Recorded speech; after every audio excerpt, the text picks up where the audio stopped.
मुख्यमंत्र्यांची ओएसडी तुम्हाला भेटून गेलेले आहे, नेमकं काय त्यांचं म्हणणं होतं, काही चर्चा झाली का? दुरुस्ती ते तेवढ्याच हेलपाट्याला माझ्या संगती ते घालते हेलपाटे मी लिहून द्यायला आणि ते लिहून घ्यायला, दोनच लफडे चालू आहेत त्या दिवसापासून. तेच सांगितलं त्यांना, तुम्हाला अंमलबजावणी करावी लागणार. पाटील भुजबळ म्हणाले की बळजबरी कोणालाही ओबीसी मध्ये घेऊ नका. अरे ते काय गप्प बसा ना हो, एक दोन प्रश्न झाले त्याचा येतोच. ओबीसी मध्ये घेऊ नका. मग आता आम्ही ओबीसी येतो, तू कोण आहे?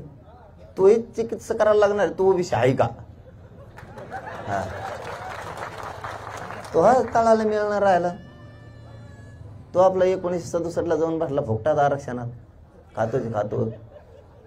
तू काय आता ते काय, त्याला काय, त्याला एखादा घरकुल लागत असला द्यावं आपण, गब्बस म्हणा. सकाळी बोलताना तुमचं नाव घेतलं नाही अशी एक चर्चा आहे, कारण ते फक्त आंदोलक असं म्हणाले. त्यावरून असं एक बोललं जातं की तुमच्यावर नाराज आहेत. कोण? यापूर्वी ज्यावेळेस मुख्यमंत्री बोलायचे त्यावेळेस मनोज जरांगे पाटील यांनी आंदोलन मागे घ्यावं असं वगैरे तुमचे नाव घेऊन सांगायची, विनंती करायची. पण आज असं म्हणाले की आंदोलकांनी आंदोलन करायला नको होतं आणि आंदोलन थांबवावं असं ते म्हणाले. त्यामुळे आता चर्चा सुरू झाली की खरंच मुख्यमंत्री नाराज आहेत का?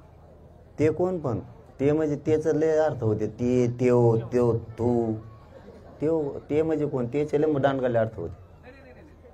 मुख्यमंत्री हा मुख्यमंत्री का? असं म्हणाले की नाव न घेता की आंदोलन करण्याची गरज नव्हती, तरी केलं, पण आंदोलन मागे घ्यावं आंदोलकांनी असं म्हणाले.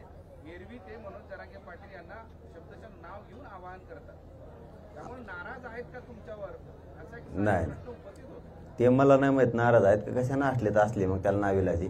कारण त्यांचे बी शब्द काय आम्ही मराठ्यांनी 5 महिने खाली पडून दिलेले नाहीत आणि नाव घ्यावंच असं काय नाही. आणि आपण सांगितलेलं आंदोलनाला बसायचं 14 दिवस झाले आधी, आणि एवढंच म्हणलं होतं सगळ्या सोयऱ्यांची अंमलबजावणी कोणत्या तारखेला करणार आहे ते सांगा. नाही केलं तो उपोषणाला बस. तुम्ही सांगितलंच नाही, मी बसलो. आणि आणखीन तर काहीच नाही. 20-21च्या नंतर तुम्ही जर त्याची अंमलबजावणी नाही केली, आंदोलन तुमच्या हाताच्या बाहेर जाणार.